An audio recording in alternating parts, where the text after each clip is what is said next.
Bueno, Aceptado. bienvenidos. Para el día de hoy vamos a tener dos temas muy especiales: mortalidad y morbilidad materna extrema y amenaza de parto pretérmino y amenaza de aborto.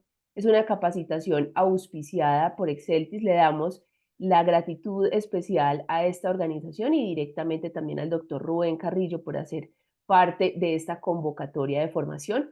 Para nosotros es un placer tenerlos aquí conectados hoy viernes al pie del cañón. Así es que, sin más preámbulo, doctor Carrillo, adelante por favor con la presentación. Doctora Juliana, nuevamente muchas gracias. A Carmen, muchísimas gracias por estos excelentes espacios de educación médica continuada. Como la doctora me presentó, pues yo trabajo en el laboratorio Exceltis Colombia, me desempeño como médico líder de este laboratorio. Básicamente vamos a tratar un tema fundamental que a veces es aburridor por el tema de las cifras, vamos a tratarlo de hacer más ameno, pero es importante entender y hablar de la mortalidad en la mujer en estado de gestación y qué medidas nosotros podemos utilizar o qué forma podemos nosotros coayudar de forma importante a disminuir esto que es un problema de salud pública. En el chat les acabo de compartir un pretest para que por favor lo realicen. Como siempre les he dicho, los pretest nunca miden sus conocimientos. Lo que nosotros hacemos con el pretest es cuánto vamos a aprender de esta charla. Y hablo cuánto vamos a aprender porque la idea es que todos participen, porque la idea es que todos se sientan con plena tranquilidad de que podamos construir. Los grandes éxitos son grandes trabajos en equipo. En este momento me encuentro en Cartagena, en el Congreso Internacional de Dolor Pélvico Crónico, y se han manejado temas asociados a la endometriosis y cómo podemos ayudar a las pacientes y a las mujeres a no normalizar el dolor. ¿Y por qué quiero hablarles de esto? Porque Colombia es pionera en el manejo de dolor pélvico crónico y el éxito que determinó el doctor, que es uno de los pioneros que está en Pereira, es el doctor Juan Carlos Jaramillo. En su intervención en su conferencia de ayer, él se dedicó a hablar de la importancia de hacer buenos equipos, de la importancia de la comunicación y de la importancia de jalar el barco todos hacia el mismo lado. Entonces, por eso quiero que ese mensaje, y quise replicarlo hoy de sus palabras, porque fueron sus palabras textuales, es que cuando trabajamos en equipo y unimos fuerzas, los éxitos no son uno o dos, son maravillosos, son persistentes y esto es lo que nos va a llevar el éxito. Bueno, mientras van resolviendo ahí el pretest, no es nada difícil, voy a colocarles un video que la compañía tenemos y que se desarrolló, sobre todo para que nos conozcan un poco más. Sé que pues tuvimos la excelente oportunidad de poder estar con ustedes y estar de forma presencial. De hecho, nosotros tratamos de participar con ustedes en todos y cada uno de los espacios que nos permitan, pero también es importante que conozcan muy bien quiénes somos, de dónde venimos, qué hacemos. Bueno, entonces ya les comparto nuevamente, es para volver a compartir acá porque creo que me toca compartir sonido y listo. Y me confirman si escuchan acá rápidamente.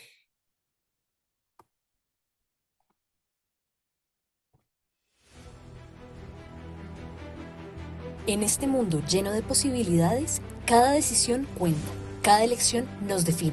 Y hoy, más que nunca, es el momento de que tomemos el control. Somos Exceltis, una fuerza impulsada por la evolución y el crecimiento sostenido, con una misión clara: brindarte salud y bienestar, porque sabemos que tú, con tu fuerza y determinación, mereces lo mejor.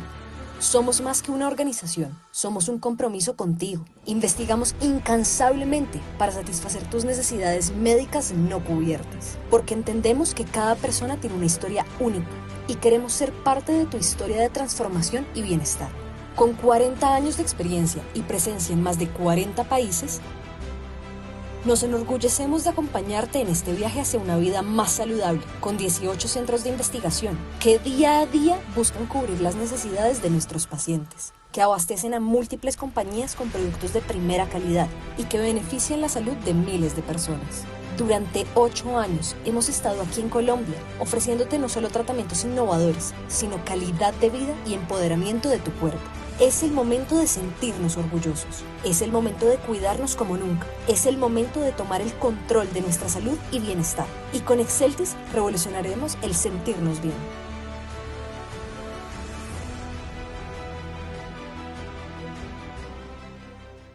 Bueno, muy bien, vamos a iniciar. Entonces, el primer tema que vamos a tratar es la mortalidad y la morbilidad materna extrema, y a veces yo no hablo de tanto materno extremo, porque sabemos que la estrategia PAR es la estrategia fundamental que se viene desarrollando en nuestro país para disminuir el riesgo, y ahí hago claridad, es disminuir el riesgo de que una mujer en estado de embarazo tenga tristemente un desenlace fatal como es morir durante un anhelo fundamental y es que ella quiera y desea estar en embarazo. Entonces vamos a hablar de este primer tema. Declaro mi conflicto de intereses como médico líder de Exceltis Colombia y es una presentación dirigida a profesionales de salud. Ya desarrollamos el PES-3. ¿Por qué es importante hablar de la mortalidad en una mujer en estado de embarazo?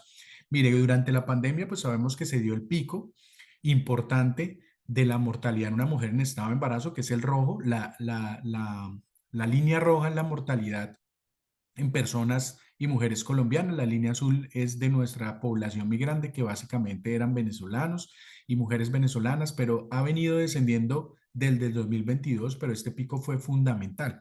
La data que les voy a mostrar está de 2019 a 2023 y esta data que nos muestra que tristemente tenían más riesgo de fallecer las mujeres que estaban en el régimen subsidiado o no afiliado.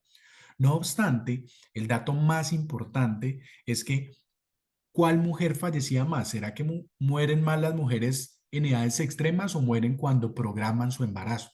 Y lo que más sigue preocupando es que el 35% de la muerte en una mujer en estado de embarazo está relacionado con el embarazo adolescente. ¿Eso qué quiere decir? Que el 35% de esta mortalidad y de este riesgo de morir durante el embarazo está relacionado con no hablar de una planificación familiar.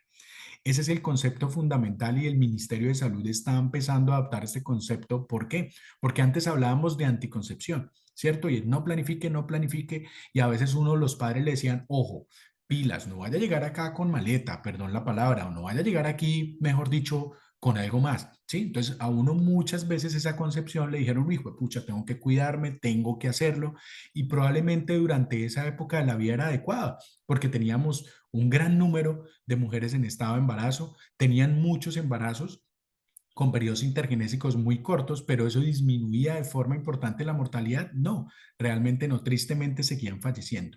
Los dos problemas de la mortalidad en una mujer en estado de embarazo y el factor más importante que yo puedo ayudarle a la paciente es su edad. Si yo ayudo a programar ese embarazo, si ayuda a disminuir el embarazo del adolescente, estoy disminuyendo el 35% de la probabilidad de que una mujer en estado de embarazo tenga ese riesgo de fallecer. Entonces, señora, perdón, gracias. Entonces, recuerden que lo que queremos como estrategia en Colombia es llevar el embarazo adolescente ¿a qué? A cero. Eso es lo que queremos. Y sobre todo el embarazo en adolescente en mujeres menores de 18 años. ¿Sí? Eso es fundamental. Y vamos a hablar de la legislación, sobre todo en embarazo menor de 14 años. Pero recuerden, cada vez que ustedes vean un adolescente, si ustedes quieren disminuir el riesgo de una muerte perinatal, pregúntenle a ese adolescente si está planificando. Con esa simple pregunta, ustedes van a poder impactar de forma importante la reducción de la morbilidad y la mortalidad de una mujer gestacional. ¿Cuáles fueron las causas? Siguen siendo las mismas, básicamente los trastornos hipertensivos asociados al embarazo, la hemorragia obstétrica y los eventos tromboembólicos. Durante la pandemia y pospandemia hemos visto que los eventos tromboembólicos se han tomado de forma importante, pareciera que fuera un efecto más de rebaño de post-COVID, pero los eventos tromboembólicos siempre hay que tenerlos en vigilancia. Y miren, dentro de las causas indirectas, solo el 60%, perdón, solo el 40% de las mujeres hicieron control prenatal, ¿sí? Entonces, eso era muy importante. Es decir, 4 mujeres en estado de embarazo hacían control prenatal, 4 nomás, el 60% no lo podía hacer. Y asimismo, 6 de cada 10 mujeres en Colombia tienen un peso normal, un índice de masa corporal normal. ¿Esto qué quiere decir? Es la segundo llamado que yo siempre les digo. El primero es siempre interroguen si una mujer en edad reproductiva está planificando. ¿Y cuál es la edad reproductiva de una mujer? Desde la menarquia hasta la menopausia. Desde su primera menstruación hasta su última menstruación. Y esa menopausia es cuando una mujer dura 12 meses continuos sin menstruar. Desde la menarquia hasta la menopausia, la edad reproductiva de una mujer. Y ahí la mujer debe acceder de forma libre, de forma consciente, evaluando siempre riesgo-beneficio cuál es el mejor método de planificación para ella. Entonces, si nosotros hacemos una buena asesoría de método de planificación, yo disminuyo el riesgo de que una mujer en estado de embarazo tenga o disminuya esa probabilidad de fallecer. Y el otro factor fundamental es ojo con el sobrepeso y la obesidad, ojo con la desnutrición. Y ahí la ruta fundamental es, mujer, si tú estás deseando quedar en este embarazo, activemos la asesoría preconcepcional. Pero si no estás planeando el embarazo durante tu próximo año, planifica. Eso es supremamente importante. Como les decía, estos son los datos más recientes, la semana epidemiológica número 20 de 2024 sigue siendo muy parecido. Los trastornos hipertensivos han tenido una disminución, las hemorragias obstétricas han tenido un comportamiento normal, los eventos tromboembólicos de forma importante han tenido una disminución y la sepsis obstétrica o la sepsis puerperal pues también ha tenido de forma importante una disminución. Estos conceptos son fundamentales porque recuerden que la muerte perinatal y el periodo de la muerte neonatal son de obligatoria notificación. Entonces, ¿a qué se define bajo nuestro Instituto Nacional de Salud que es una muerte perinatal? Pues es una muerte que es por encima de las 22 semanas, ¿sí? Un bebecito que muere mayor a 22 semanas y hasta los 7 días de nacido vivo. Eso es lo que nosotros llamamos una muerte perinatal y es de obligatorio cumplimiento notificar. Ahora, ¿qué es una muerte neonatal? Es una muerte desde el momento que nace el bebé, desde el momento que llora, desde el momento que da una manifestación de vida, desde el momento que tenga un latido cardíaco presente, ¿cierto? Hasta los 28 días de nacido vivo. Entonces, la muerte perinatal y la muerte neonatal se superponen, pero los periodos de notificación son totalmente diferentes. ¿Qué tenemos hasta el momento? Pues que toda pérdida de embarazo antes de la semana 22 lo conocemos como un aborto. Alguna literatura habla que es por debajo de la semana 20. Nosotros como Institución Nacional de Salud y básicamente como ente territorial y como Ministerio de Salud, pues lo que ha adoptado el ministerio es que vamos a definir un aborto es por debajo a 22 semanas. De las 22 a las 36.6 sabemos que es un parto pretérmino y un parto normal es desde las 37 hasta las 40.8, perdón, 40.6, que es lo que uno trata de determinar como un parto pretérmino y un parto a término según los conceptos. En el parto pretérmino hablamos de un parto pretérmino temprano y tardío. Temprano es cuando es menor a las 34 semanas. Esta clasificación es importante recordarla porque todo parto pretérmino menor de 34 semanas tiene más riesgo de ¿qué? De utilizar unidad de cuidado intensivo, de tener más riesgo de que ese bebé fallezca, de que tenga más gastos en salud y mayor impacto a la familia. Los tardíos, afortunadamente, son los que más se presentan y son los que menos tienden a complicarse. Entonces, de esta manera, estos conceptos son la base fundamental ¿para qué? Para ver qué medidas como profesional de salud puedo ayudar por lo menos a disminuir el riesgo de aborto y por lo menos a disminuir el riesgo de parto pretérmino. Eso es supremamente importante. Esta es la tasa de embarazo específica de mujer en adolescencia. Y acá hago un énfasis porque son mujeres menores de 14 años. Todo embarazo en una mujer menor de 14 años, yo debo hacer la activación de la ruta de violencia sexual, ¿cierto? Y debo generar una notificación que es de carácter obligatorio. Eso no está diciendo que nosotros como profesionales de salud estamos incurriendo a decir, oiga, esto es un acto violento contra una mujer, no, pero sí tenemos la obligación de hacerlo. Y en ese sentido, vamos a ver, mire, Antioquia está en 2.6, que es un poquito alto por la media nacional, que es 2.2, pero des en cuenta que tenían 3.7 y la mayoría de los departamentos ha venido en descenso. Habían departamentos que preocupaban como Amazonas, como Caquetá, como Guaviare, como Guainía, que tenían unos índices muy altos, pero afortunadamente el descenso del embarazo en esta etapa de adolescencia temprana, 10 a 14 años, ha venido disminuyendo. Ahora, ¿qué pasa en el embarazo en una mujer de 15 a 19 años? ¿Sí? Y en septiembre se celebró la Semana Andina. Cuando una mujer de 15 a 19 años queda embarazada, tiene el 20% de probabilidad de volver a tener un embarazo. O sea, una de cada 5 vuelve a quedar embarazada en su etapa de adolescencia. ¿Y por qué es importante este concepto? Porque eso disminuye la calidad de vida, disminuye y afecta de forma importante el Producto Interno Bruto, es decir, nos va a generar una economía inestable, no nos va a permitir que tristemente esa mujer pueda acceder a educación, no solo a educación básica, sino a educación superior. ¿Qué datos nos da alentadores? Y es que hemos aumentado en un 18% en Colombia la atención en anticoncepción en adolescentes de 15 a 19. Y aquí hay que romper tabús. Recuerden, hablar de planificación no es inducir a las mujeres y a los hombres a tener relaciones sexuales, no, todo lo contrario, es a dar decisiones empoderadas. Y por eso siempre hablo del embarazo en adolescente, porque si nosotros disminuimos el embarazo en adolescente, disminuimos hasta en un 35% la probabilidad de, de, de una mujer en estado de embarazo tristemente fallezca. Estos son unos datos que siempre presento en Medellín. Básicamente es porque me parece que era un trabajo espectacular. Mire, hacían desde 2012, empezaron a hacer un recorrido de cómo era el comportamiento del embarazo en adolescente temprano y en la adolescencia tardía. Y mire cómo bajo el trabajo en equipo venía disminuyendo de forma importante. Pasar de 6.000 embarazos en adolescentes de 2012 a 4.000 en niñas de 15 a 19 años. Y acá lo mismo, embarazo de 10 a 14 años venía disminuyendo de forma importante. Estas medidas son importantes monitorearlas, hacerle seguimiento. Y acá tenían, de acuerdo a la edad de la madre, mire, solo tuvieron 3 en el último año, de 13 a 14 años, es decir, no había que notificar, sino solo 3 notificaciones. De aquí en adelante se hizo un gran esfuerzo en disminuir, sobre todo de 14 a 18, que es donde se busca. Bueno, asimismo, con esta introducción quería hablarles porque es importante entender los conceptos, los datos para luego hablar qué puedo hacer para disminuir un riesgo de un embarazo, ¿cierto? Y sobre todo un embarazo que no ha sido planeado. Y cómo yo puedo disminuir la probabilidad de que una mujer que tuvo un aborto no vuelva a tener un aborto, o que si ya realizó un parto pretérmino, qué medidas puedo utilizar. Esto ya lo vimos y básicamente recuerden, mujer en toda edad reproductiva, desde la menarquia hasta la menopausia, pregúntenle su deseo de gestación.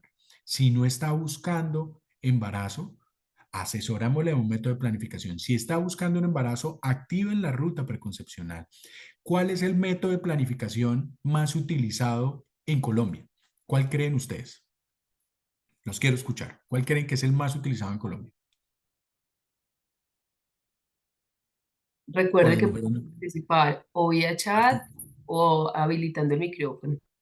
Eso, habilítenlo como quieran. ¿Cuál creen que es el método más utilizado en Colombia?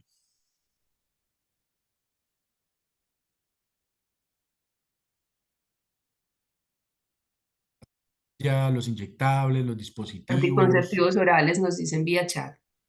Muy bien. Está la respuesta parcialmente completa. De esos orales, ¿cuál es el más utilizado? ¿Cuál creen que es el más utilizado? Pues tristemente el método que más se utiliza en Colombia es la pastilla del día después. Y recuerden que eso no es un método de planificación, sino es un método de emergencia. ¿Sí? Entonces, las datas han demostrado que se ha usado demasiado. Obviamente, es importante que si tú no estás planificando y no estás buscando el embarazo, pues utiliza ese método de emergencia, pero no continúe usándolo en el tiempo. Tristemente, lo que hemos visto en el monitoreo que hemos podido realizar es que las mujeres utilizan demasiado el método de emergencia y no están planificando a lo largo del tiempo. Es decir, tenemos que hacer un gran trabajo todos de forma en equipo, de forma conjunta, para poder disminuir. El otro ítem que está en esta ruta es la interrupción voluntaria del embarazo. Sabemos las causales, sabemos las legislaciones y es importante conocerla, porque desde el momento del embarazo debemos hacer esta asesoría y el curso para la preparación de la maternidad y paternidad segura. Y también debemos hacer la asesoría del método de planificación y tenemos toda esta ruta de forma fundamental. Y les hablaba de la asesoría preconcepcional. Mire, siempre si la mujer dice, no, es que yo estoy buscando un embarazo, pues yo activo la ruta de asesoría preconcepcional, pero ella debe salir con un método de planificación también, porque debo hacer los exámenes de tamización, porque debo determinar cómo está su estado nutricional, su estado psicológico, su estado mental, si tiene algún factor de riesgo que yo pueda controlar, y después de ahí, sí, buscar el embarazo. Ahora bien, ¿cuáles son los factores de riesgo más importantes asociados a la amenaza de aborto y a la amenaza de parto pretérmino? ¿Cuáles son esos factores? Ya vimos dos, que es la edad, ya vimos otro, que es el índice de masa corporal, que es desnutrición o exceso de peso, ¿cierto? Entonces, las edades extremas y el índice de masa corporal ya lo vimos, por eso uno debería hablar de una asesoría preconcepcional. Dos factores importantes de factor de riesgo son el consumo de sustancias psicoactivas. Fumar puede aumentar hasta 5 veces el riesgo de parto pretérmino y puede aumentar hasta 2 veces el riesgo de aborto. El consumo de alcohol y cualquier sustancia psicoactiva también impacta de forma negativa la probabilidad de que ese embarazo llegue a término. Por eso siempre la edad, el consumo de sustancias psicoactivas y obviamente pesar y tallar una paciente es fundamental. Con eso estamos haciendo unas excelentes medidas. Dentro de la historia ginecológica o ginecobstétrica hay que hacer tres cosas fundamentales y hay que evaluarlo de forma fundamental. Uno, si ha tenido alguna cirugía de cuello uterino, llámese conización, que es la más utilizada, o haya tenido una criocauterización, que eso es supremamente importante en cuello. Recuerden que la colposcopia no incrementa el riesgo de parto pretérmino y aborto. La colposcopia es entrar y mirar el cuello, ¿cierto? La citología, la toma de citología, la toma del test de BPH tampoco incrementa el riesgo de parto pretérmino y aborto. Lo que sí incrementa es la conización o algún procedimiento quirúrgico realizado en ese cuello uterino.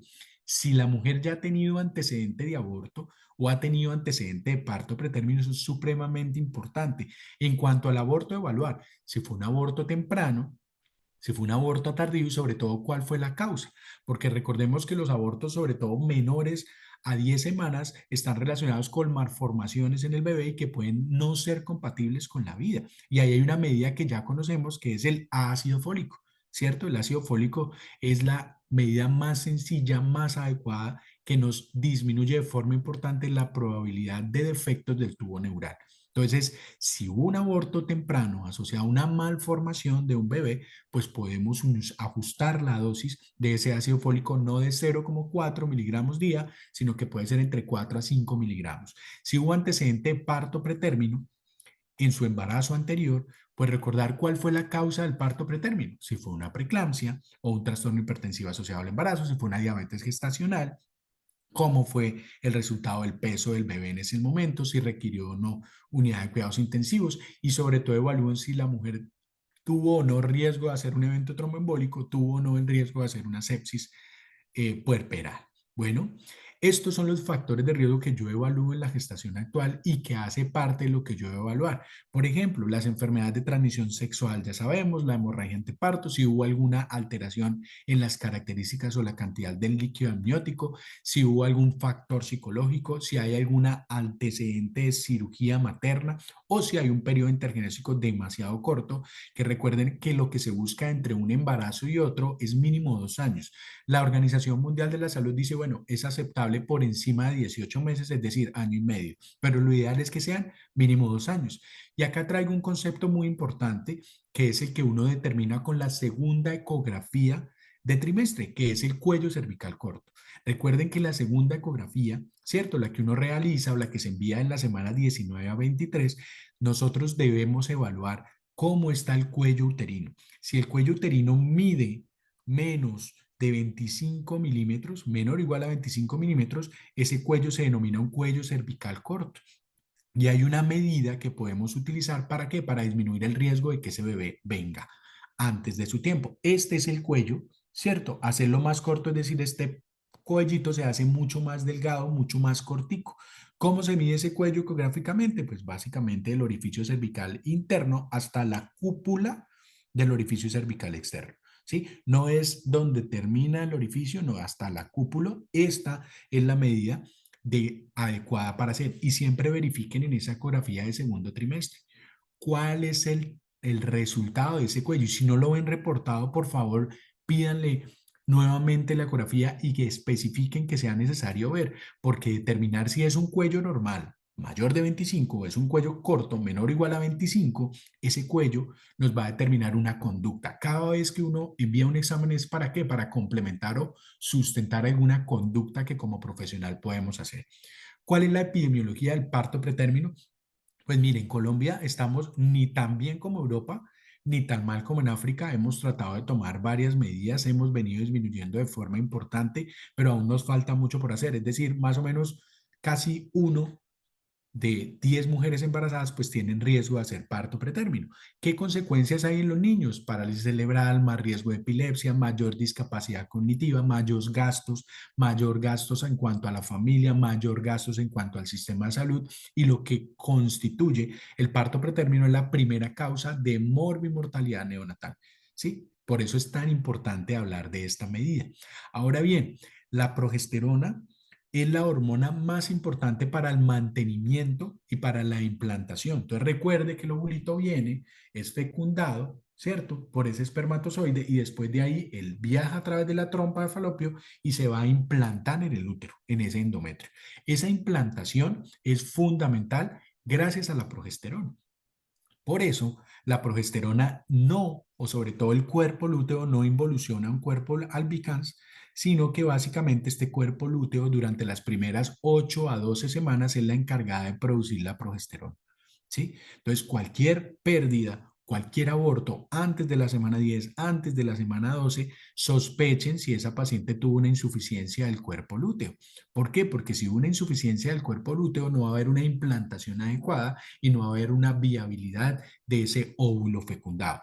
Después de la semana 8 o 12, porque es lo que reporta la titulatura, pues básicamente el encargado de producir la progesterona es la placenta. Pero en esa transición hay que estar muy pendientes, vigilantes de cómo se comporta la progesterona. Si no tuvo aborto ni tuvo parto pretérmino, pues no habría que necesidad de estar pendiente en cuanto al uso o no de la progesterona. Pero si hubo alguno de estos antecedentes, debo estudiarlo antes de buscar una nueva gestación. El papel de la progesterona durante el embarazo, sobre todo en segundo y tercer trimestre, ¿es por qué? Porque la progesterona inhibe de forma importante las contracciones uterinas, no hay receptores positivos para oxitocina, lo que hace es controlarlos y modularlos a través de la progesterona, pero asimismo después de la semana 36 la progesterona va a empezar a descender de forma importante, va a activar receptores a nivel del endometrio, del miometrio, ¿para qué? Para empezar a generar lo que llamamos el trabajo de parto pretérmino de forma adecuada, de parto a término adecuado. ¿Cuál es la causa de parto pretérmino? La primera, tristemente, es por alguna indicación médica. La paciente tenía algún estado fetal insatisfactorio, tenía como base ya una preeclampsia que no se pudo controlar, hay que desembarazarla, tenía una diabetes gestacional, tenía una circular de cordón, tenía alguna causa específica. Los otros que son fundamentales y que suman casi el 50% son la ruptura prematura de membranas y algún proceso de inflamación o infección. Y casi en un 25% pues es espontáneo en el cual no se puede determinar una causa. Ahora bien, ¿será que la progesterona disminuye? Utilizar la progesterona disminuye el riesgo de que una mujer en estado de embarazo pueda llevar a término un bebé? Pues la respuesta es que sí. A partir del 2021, que fue una revisión sistemática de todas las medidas que yo podría utilizar para disminuir el parto pretérmino. ¿Sí? Y ya vamos a ver cuáles son las condiciones para utilizar la progesterona. Pero el uso de progesterona intravaginal, no la oral, no la intramuscular, no los cerclajes, no los pesarios, no el uso de antibióticos como la clindamicina, ni la combinación de ellos. La que disminuye el riesgo de parto pretérmino es la progesterona intravaginal. Mire, reduce hasta en un 50% la probabilidad de un parto pretérmino antes de las 34 semanas y puede disminuir casi en un 34% la probabilidad de muerte perinatal. ¿Sí? Entonces, por eso es fundamental porque impactan los dos desenlaces que vimos, en que un bebé no nazca antes de la semana 34 y que tenga un 34 más por ciento de probabilidad de vivir. Bueno, y por eso, a partir del 2021, se considera el uso de progesterona intravaginal en dos condiciones que ya vamos a ver como el gold estándar para prevenir el parto pretérmino en dos condiciones fundamentales de la mujer. Pero esta es la evidencia más fuerte. Las demás, como pueden ver desde el 2021, tienen un interrogante un más es que pareciera que pudieran llegar a ser una evidencia alta y certeza, pero por ahora no. Revisé la actualización de este metaanálisis en red. Hasta el momento no hay publicación, no han determinado una modificación. Por ahora sigue siendo la progesterona intravaginal el manejo más importante. Este era el consenso que nosotros tenemos de 2018 de la Federación de Perinatología y Medicina Materno-Perinatal y nos habla más o menos desde 2018 cuáles son las condiciones o las adecuada utilización de la progesterona. Pero con esto quiero resumir es que uno, la progesterona tiene evidencia para prevenir el parto pretérmino. ¿En qué pacientes? En pacientes que tengan un embarazo único, o sea, no embarazo múltiple, embarazo único, que tengan antecedente de parto prematuro anterior o que tengan cuello cervical corto. ¿Sí? Si la paciente viene, doctor, doctora, enfermera, vengo a asesoría, vengo porque quiero buscar un embarazo, ¿cierto? Que sería lo ideal. y dentro del interrogatorio se determina que la paciente tuvo un parto pretérmino en su embarazo anterior, esa paciente debería utilizar la progesterona. ¿A qué dosis? 200 miligramos intravaginal. La recomendación es que sea siempre intravaginal hasta el momento y la COC lo sustenta. ¿Por qué? Porque hasta el momento y desde 2023 fue la actualización más reciente que encontré de la COC y dice, sí sirve, la progesterona sí sirve, pero y sirve en estos dos escenarios, antecedente de parto prematuro previo o cuello cervical corto, es decir, menor o igual a 25. Por ahora no recomiendan ni intramuscular ni la oral, siempre utilícela por vía intravaginal. Bueno, y en parto, perdón, en embarazo múltiple, lo más reciente que encontré fue esto, que es la publicada por la JOC, y en embarazo múltiple solo se recomienda si la paciente tiene cuello cervical corto. Si tiene cuello cervical corto, me reduce hasta en un 32%. No me reduce un 50% como el anterior, pero me reduce un 32%. Entonces, en embarazo múltiple y en embarazo único, si la mujer tiene cuello cervical corto, puede utilizar la progesterona, 200 miligramos intravaginal micronizada, ¿sí? Micronizada. Y si la paciente tuvo antecedente de parto prematuro en su embarazo anterior, yo la puedo utilizar en un embarazo único. Bueno, esas son las dos diferencias para poder tener claridad. Ahora, en amenaza de aborto o en aborto sí la puedo utilizar y la respuesta es que también se utiliza, lo que cambia es por cuánto tiempo y la dosis adecuada. Entonces, mire, ¿cuánto disminuye la probabilidad de un parto pretérmino? Cuando la mujer ya hizo una amenaza de aborto, pues disminuye solo un 3%. Bueno, pero miren este dato, si no tuvo antecedente de aborto anterior, mire que no disminuye. No, el intervalo de confianza no es positivo y disminuiría solo un 1%, pero su intervalo de confianza no es estadísticamente significativo. Si ha tenido más de un aborto, mire, más de un aborto, puede disminuir desde un 5 a un 28%. Por eso en mujeres que tuvieron antecedentes de aborto, yo puedo utilizar la progesterona. Ahora, ¿qué nos dicen las guías NICE? Las guías NICE nos dicen, mire, puede utilizarla en una mujer que esté presentando un sangrado vaginal y que previamente haya tenido al menos un aborto. ¿Sí? Que tenga sangrado vaginal en ese embarazo y que haya tenido al menos un aborto. ¿Cuál es la dosis? Son 400 miligramos 2 veces al día por vía intravaginal, por vía intravaginal. Bueno, y este dato me parece siempre importante porque es necesario verificar que no haya un embarazo ectópico, es decir, que ese embarazo esté dentro de útero y que obviamente haya latido cardíaco. ¿Hasta cuándo utilizar 400? Hasta la semana 16. Hasta la semana 16. Bueno, después se puede utilizar 200 miligramos, lo puede utilizar siempre y cuando haya tenido alguna de las dos condiciones que ya vimos, que tenga un cuello cervical corto o que haya tenido un parto pretérmino anterior. Bueno, entonces si es en prevención o en impactar amenaza de aborto, pues la mujer tristemente tuvo que haber tenido un aborto anterior y tiene que tener algún sangrado para yo utilizar la progesterona. Esa es la evidencia más fuerte que hay. La dosis en amenaza de aborto bajo esas condiciones es 400 y la dosis de prevención de parto pretérmino es 200 miligramos bajo las dos condiciones que vimos. Otro concepto fundamental que quiero dejarles y ya para finalizar es hablarles del mioinositol. Realmente el mioinositol es un concepto fundamental, es un suplemento, es considerado el mejor amigo del metabolismo del azúcar y es considerado el segundo mensajero por excelencia.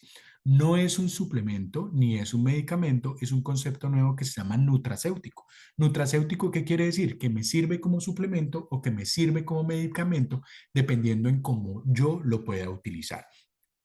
¿Qué es la evidencia más fuerte asociada al mioinositol? El mioinositol es algo que nuestro organismo produce. Lo produce la síntesis endógena principalmente por el riñón, 4 gramos al día. El cerebro, las gónadas o el hígado también producen. De la alimentación, ¿yo dónde lo puedo encontrar? Principalmente en lo que uno llama los cítricos, ¿sí? Y recuerden que la fruta es mejor comerla no en jugo, los cereales integrales y obviamente lo que uno llama los granos, ¿sí? Los granos son fundamentales para la adquisición no solo de fuente de proteínas, sino de mioinositol. Entonces el mioinositol entra, se localiza dentro de la célula, entra por una actividad que se llama básicamente activación pasiva y entra dentro de la célula. Al entrar dentro de la célula, pues el mioinositol actúa como un segundo mensajero. ¿Dónde yo lo puedo utilizar? En pacientes que tengan alguna enfermedad relacionada con la resistencia a la insulina. Entonces, Yo desayuné ahorita a las 6 de la mañana, muy tempranito. Entonces, cuando yo desayuno y tengo una carga de glucosa, pues mi hígado lo que hace es activar que la insulina, ¿cierto? Entonces subo azúcar, el páncreas dice, oiga, llegó el azúcar, vamos a producir insulina. ¿Para qué? Para que la insulina se una a su receptor, ¿cierto? Y permita la entrada de qué? La entrada de azúcar a las células. Esa es la base fundamental. Y en esta cadena actúa el mioinositol y actúa también el dechiroinositol, pero actúa de forma importante el mioinositol. Ahora, ¿qué sucede en una paciente que tenga resistencia a la insulina? Pues que la insulina no va a unirse a su receptor y no va a permitir la entrada del azúcar, no va a haber entrada del azúcar. Por eso la resistencia a la insulina es el paso previo a la diabetes, es un paso relacionado con síndrome ovario poliquístico, es un paso relacionado con sobrepeso y obesidad. ¿Por qué toma relevancia la utilización del mioinositol? Porque el mioinositol lo que hace es, cuando hay resistencia a la insulina, permite la apertura de los canales GLUT4, es decir, va a permitir la entrada de azúcar y va a generar una nueva activación de este receptor. Por eso se llama el segundo mensajero por excelencia. ¿Para qué? Para que yo pueda utilizar el azúcar dentro de la célula. ¿Sí? ¿Qué patologías las puedo utilizar o con qué está relacionado? Siempre que piensen en el mioinositol, piensen en patologías relacionadas a resistencia a la insulina.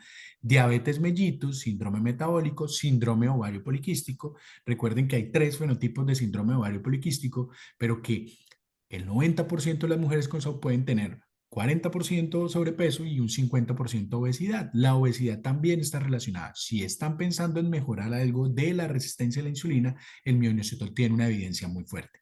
¿Por qué es importante? Mire cómo impacta el uso de mioinositol en la prevención. Y hago claridad, porque el inositol y los mioinositoles tienen evidencias prevención de diabetes estacional, no tratamiento. Recuerden que el tratamiento de diabetes estacional es con metformina o con insulina, pero la prevención de diabetes estacional yo puedo utilizar el mioinositol. ¿Qué evidencia tenemos? En mujeres que, ¿qué? Miren, mujeres que tengan sobrepeso u obesidad, es decir, mujeres que ya tienen resistencia a la insulina. Entonces, si ustedes encuentran una paciente que tenga sobrepeso y obesidad, pues es muy importante la suplementación con mioinositol. ¿Por qué? Porque mire, ¿cuánto disminuye el riesgo de diabetes mellitus gestacional de forma preventiva? En un 68%. En un 68% puede disminuir. ¿Cuánto disminuye el riesgo de una hipertensión gestacional? En un 74% y disminuye en un 67% la probabilidad de parto pretérmino. Bueno, ¿disminuye el riesgo de macrosomía fetal? No, acá sí no. Y ahí sí hago claridad, no, pero sí impactan 2 desenlaces muy importantes, que es la hipertensión gestacional y en el parto pretérmino. ¿Qué dosis es la adecuada? Esto fue lo más reciente que encontré, que es de este año. ¿Cuánto debería dar de mioinositol? Porque recuerden que cuando uno revisa esta evidencia, pues hay usos de mioinositol desde 2 gramos hasta 12 gramos. Bueno, el uso en cuanto a dosis, lo más recomendado son 4 gramos. 3 suplementados y 1 que yo lo adquiero con la alimentación, como lo vimos. Entonces, si yo utilizo 4 gramos de mioinositol, ya me reduce eso en un 46%, que sigue siendo importante. Pero mire, si utilizan dosis menor a 4 gramos, no impacta, no disminuye el riesgo en la incidencia o en la prevención de diabetes estacional. Entonces, la dosis de mioinositol son 3 gramitos suplementados y 1 gramo a través de la alimentación, a través de las lentejas, a través del garbanzo, a través de los cítricos. Esa es la mejor combinación. Si lo utilizo a 4, también disminuye de forma importante la hipertensión inducida al embarazo en un casi 70%, pero dosis menores no impactan. Bueno, y esto es sobre todo en mujeres con sobrepeso y obesidad, y hago claridad porque son mujeres que ya tienen de base algún riesgo de resistencia a la insulina, o mujer que tiene diabetes o prediabetes de base la puede utilizar. Esta es la evidencia más grande que hay en la aplicación del uso de mioinositol en ovario poliquístico, en la prevención de diabetes mellitus gestacional, en resistencia a la insulina y en mejorar toda la parte del perfil lipídico. Entonces, con eso quería hablarles de estas medidas que son fundamentales desde la edad, desde pesar a una paciente, ¿cierto? Con eso yo reduzco de forma importante, de reducir de forma importante el embarazo en adolescente y el uso adecuado en los momentos adecuados en la paciente adecuada de la progesterona y del mioinositol. Bueno, Con eso pues termino esta primera parte de mi intervención. No sé si tengan alguna duda, pregunta hasta el momento. Voy a leerles por acá el chat. Buenos días. Si desde un computador le clic, ya listo. Activar anticonceptivos orales inyectables. Me refiero que acá nos referían cuando yo les pregunté.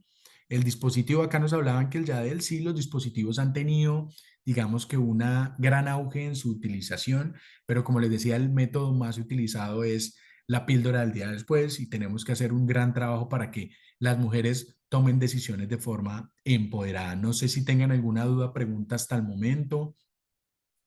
Acá estaba leyéndoles Hola, el Doc, chat. buenos días. Buenos días. ¿Cómo estás? Gracias. Tenía una pregunta con Inositol, dos preguntas. La primera, Sí. por su posología, si hay que tener en cuenta alguna hora en el día que debe tomarse.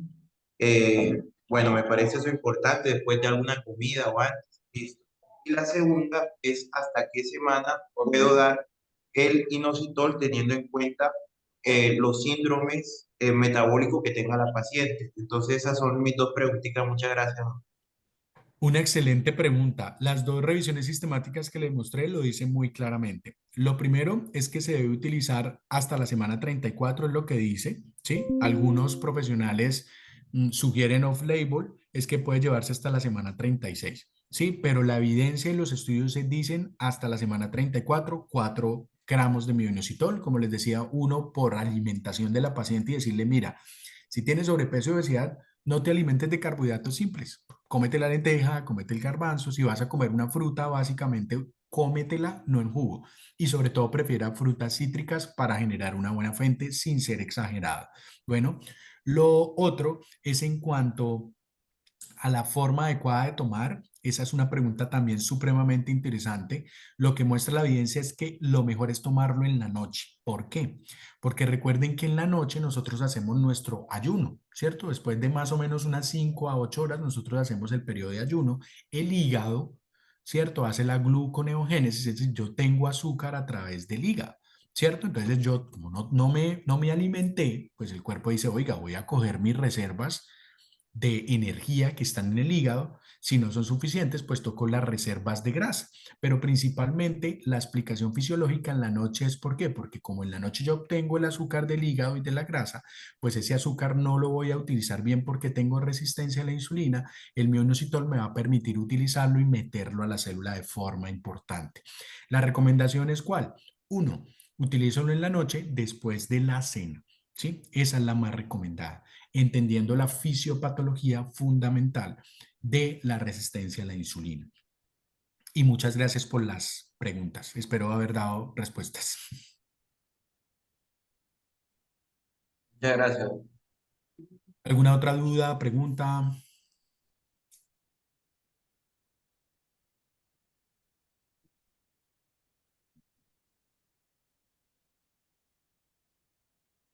comentario? ¿Cómo les pareció?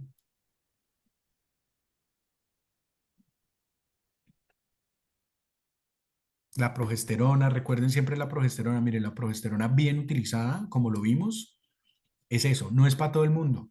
¿Sí? Eso es lo que yo siempre digo, no, evalúen siempre la condición de la paciente. Esas dos condiciones son fundamentales, cuello cervical corto, antecedente de parto prematuro previo, utilicen la 200, ¿cierto? Y en prevención de aborto, pues ya lo vimos. Presentación de mioinositol.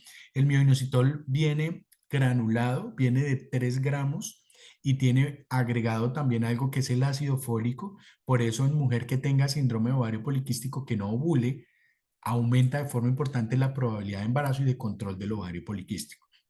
La presentación viene en sobres granulados, 3 gramos, acompañado de ácido fólico y vitamina D. Esa es la presentación que se encuentra en el mercado. Gracias por la pregunta acá que la leí en el chat.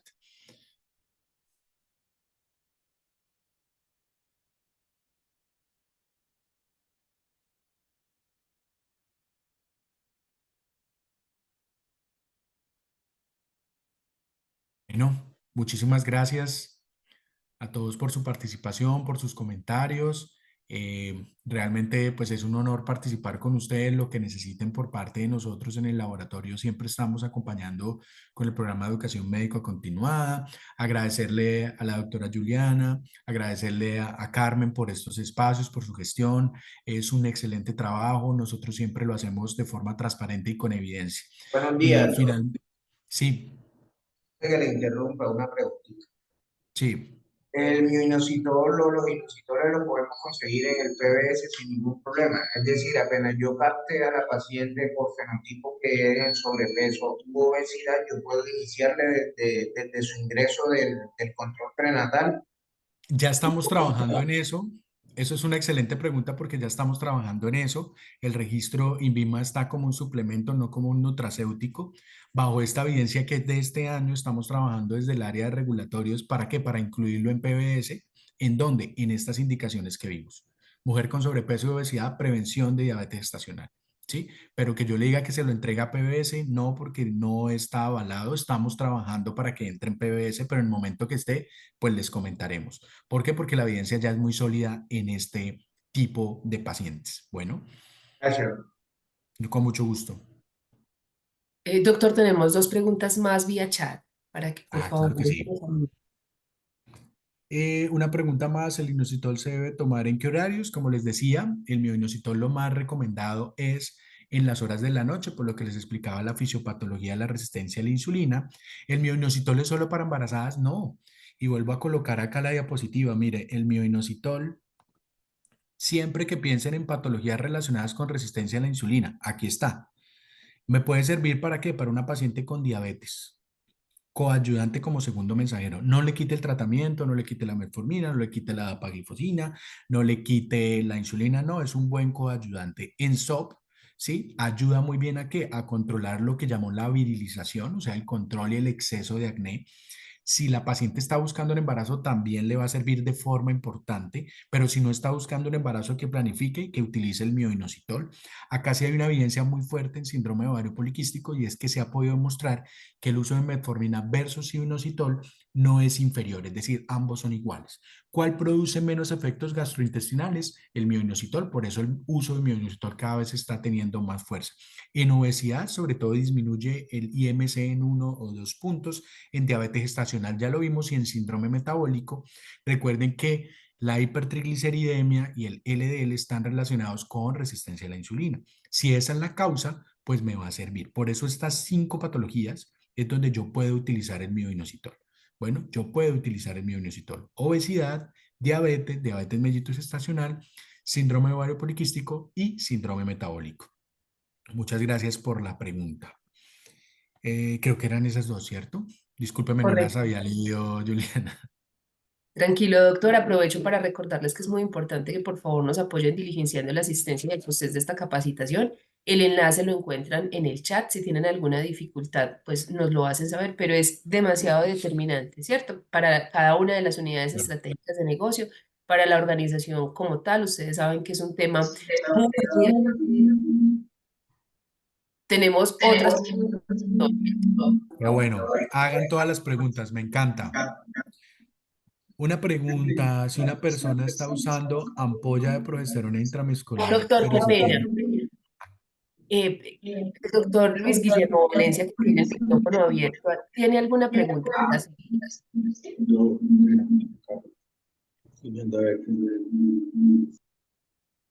Bueno, yo creo que no. Vamos por el momento. Vale, listo, vamos a leer. Dice, si una persona está usando la ampolla progesterona intramuscular, pero si tiene quistes no pasa nada. Bueno, creo que nos vamos a reunir para hablar un tema de anticonceptivos en mujeres con factores de riesgo cardiovascular. Lo que le puedo anticipar en el tema de la progesterona es que el acetato de medroxiprogesterona, que es la inyección intramuscular trimestral, puede aumentar el riesgo de eventos tromboembólicos. ¿Sí? Por eso la Organización Mundial de la Salud dice utilízala después de 6 semanas posparto. Bueno, eso es muy importante. Ahora, si la paciente tiene quiste, ¿estaría contraindicado? No, que es tu pregunta, no estaría en contraindicado, pero yo complemento la respuesta diciéndole, ojo con la inyección trimestral. sobre todo en posparto, solo después de 6 semanas y sobre todo en mujeres que tengan factores de riesgo cardiovascular. Si la mujer ya tuvo una antecedente de trombosis venosa profunda, si tiene sobrepeso, si tiene obesidad, si fuma, yo no me iría por un método asociado a riesgo trombótico, sino con un método seguro y eficaz, que son los métodos a base de solo progesterona, excepto la inyección trimestral. Excelente pregunta. Y bueno, en el otro espacio que creo que tenemos la complementamos mejor. Muy buena pregunta. Muchas gracias, muchas gracias. No, a ti. Y nada, me recuerdas esta pregunta y la complementamos en el otro espacio que tenemos, que es una Dale. muy buena pregunta. Excelente pregunta. Gracias, Jennifer, por preguntar. Bueno, y ahí vamos a hablar del otro espacio que yo creo que Urabá no tiene la información así, pues como tan a la mano. ¿Cuándo vamos a desarrollar este otro espacio? Este otro espacio lo vamos a desarrollar la próxima semana para que participación. Listo. Va a ser a las 7 de la mañana puntualmente. Ya les recuerdo qué día. Creo que es el 20, espérenme, 22, martes 22, pero espérenme, ya les recuerdo para que por favor Creo quienes que acompañen, quienes nos puedan acompañar. Doctor, cuéntenos. sí, sí, sí, creo que la tenemos para el 22. Creo que tienes toda la razón.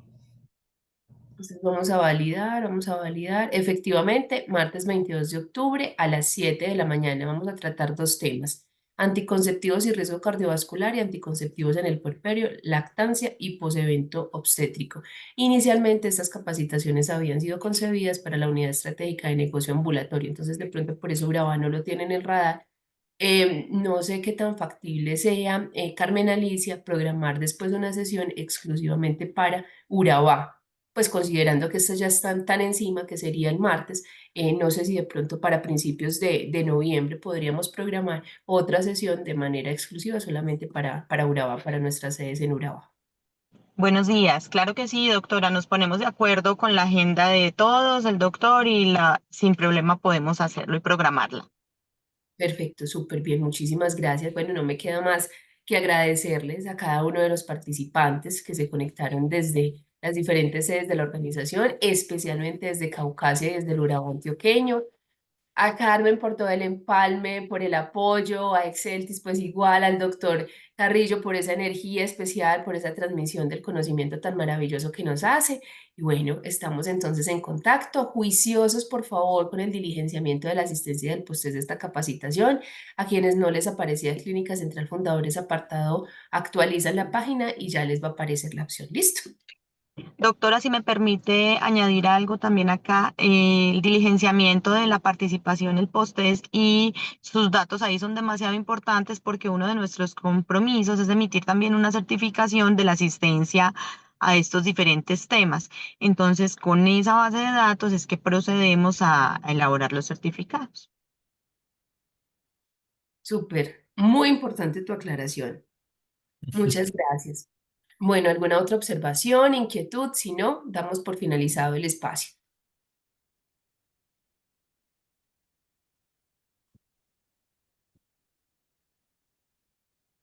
Claudia, sí, ya nosotros explicamos, si no te aparece Clínica Central Fundadores apartado, está en la parte final. Lo que tienes que hacer es darle F5, es decir, actualizar la página del formulario para que te pueda aparecer listo. Entonces simplemente la actualizas, F5 y listo, ahí te va a aparecer, es la última opción.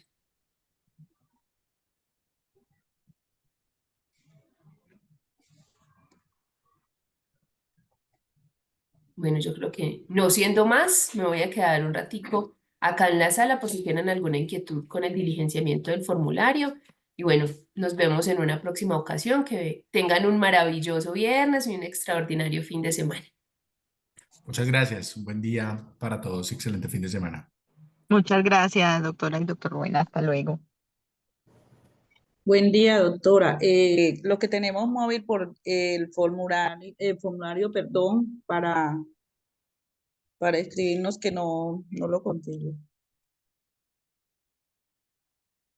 Dubi, tú eres de Urabá, ¿cierto? Sí, señora. Exacto. ¿Tú eres de las ambulatorias o de clínica? No, de clínica. Exacto. Yo ya se lo paso entonces al jefe de Eider vía WhatsApp para que lo compartan en los grupos. Ah, bueno, muchísimas gracias. Todo cariño. Bueno, feliz día. Igualmente.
Doctora Mercedes, bueno,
Buenos días.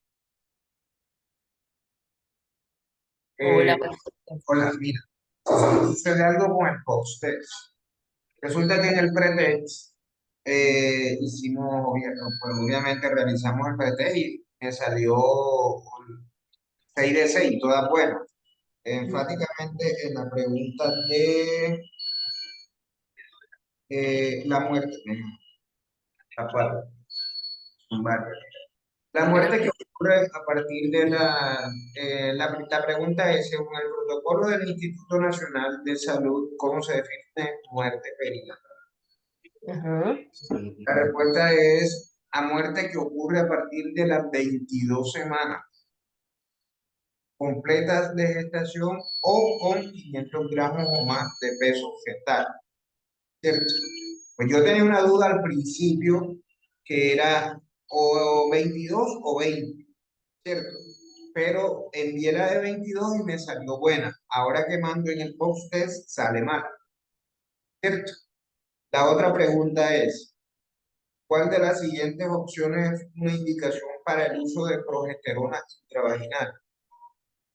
La primera, en el pretest me salió buena y el doctor pues también lo dijo, es decir, que hay problemas con el post test.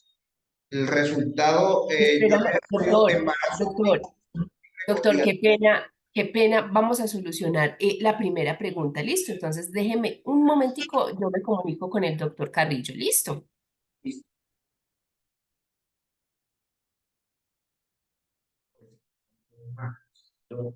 y ahorita todo mal.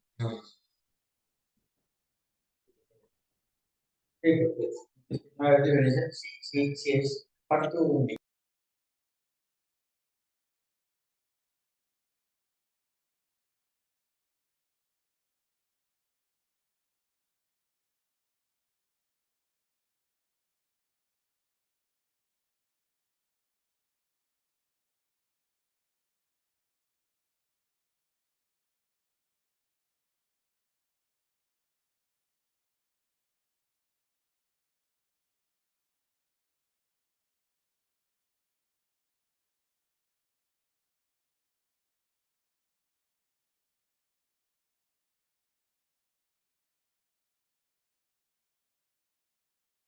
Doctor, ya va a ingresar el doctor Carrillo para solucionar las inquietudes y que nos pueda quedar todo bien claro, listo.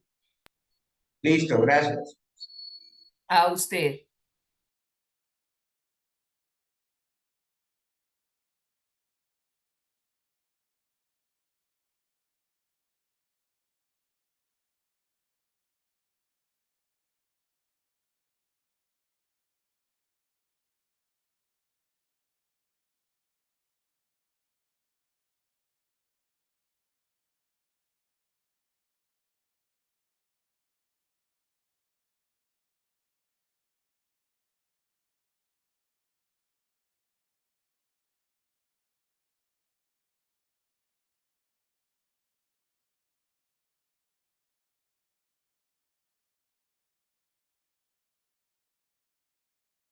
Doctor Rubén, hola, ¿nos escucha? Hola, hola. Ahí los escucho, sí, señora. Listo. La primera pregunta que tenemos es referente al parto pretérmino, ¿cierto? Sí. ¿Era parto pretérmino o muerte perinatal, doctor? Ya le miro. Estamos en el pre, ¿cierto? En el post-test. Así El que, post. listo. Claro que sí, ya les muestro acá si quieren y me dicen, igual son las mismas preguntas del pre y el post. Eso es lo que nos está diciendo el doctor, que hay una pequeña, pues como, hay un ¿Inquietud? bache, el doctor de A ver, Urabá, porque miramos. entonces la muerte perinatal es de 20 semanas completas de gestación con 500 gramos o más de peso fetal o de 22 semanas completas de gestación con 500 gramos o más de peso fetal. Exacto, entonces ahí hago la claridad. Nosotros, el Instituto Nacional de Salud, dice que es a partir de la semana 22. Ujú. ¿Sí? Ya les muestro el protocolo. Dice 22 semanas con más O de sea que está, 500 gramos. eso, o sea La que nosotros la respuesta tenemos correcta es más. la primera. Exacto, Es, acá les puse la cascarita. ¿Por qué? Porque lo que siempre se habla es que es de 20, pero nosotros, como protocolo, ya les muestro el protocolo, habla de por encima de la semana 22. ¿Sí? ¿Por qué es importante esa parte? Porque si tristemente hay una pérdida a las 21, tú debes notificar un aborto, no, tú debes notificar la muerte perinatal, ¿cierto? Lo de notificación obligatoria, ¿sí? Entonces, por encima de la semana 22 o a partir de la semana 22 es donde yo debo hacerlo, que es esta misma imagen que les mostré acá del instituto, ya ahorita les muestro el protocolo. Sí, el Es- doctor tenía totalmente razón, el doctor que nos está preguntando de Uraba, porque en el proceso estaba parametrizado como 20, pero realmente sería ah, semana 22. Eso es lo que él nos quiere decir. Él nos ya, hizo ya, una ya, ya, pregunta ya. y nos De dijo, pronto fue venga, ahí, claro, claro. De El pronto fue problema está en cuando el te envié, post-test. hubo ahí confusión. Pero con bueno, el lo que pasa es proceso. que la estoy mostrando acá, pero sí tienes toda la razón. Hay que ajustar a semana 22. Ahí la ajustamos. Pero si la respuesta correcta es la primera. Bien, muy bien. Un punto adicional. ¿Quién me está hablando de Urabá? Claro. Javier Sierra, sucede lo mismo en la pregunta 4. ¿Cuál? La de cuál de las siguientes opciones de la indicación para la progesterona intravaginal como medida de prevención del parto pretérmino. Sí, Esta pregunta en una mujer, o sea, en una mujer con parto anterior que fue pretérmino, parto sí. pretérmino, obviamente fue un embarazo único y en este caso es el segundo, Ujú. se habla de que con cuello corto. Entonces ahí no interesaría o no se tendría en cuenta si es múltiple o único, De sino acuerdo. la longitud del cuello. Claro. Entonces sería embarazo único o múltiple con Sí, diagnóstico cervical corto. de Esa sería acuerdo. la respuesta, Esa es pero la, entonces también está mal parametrizada.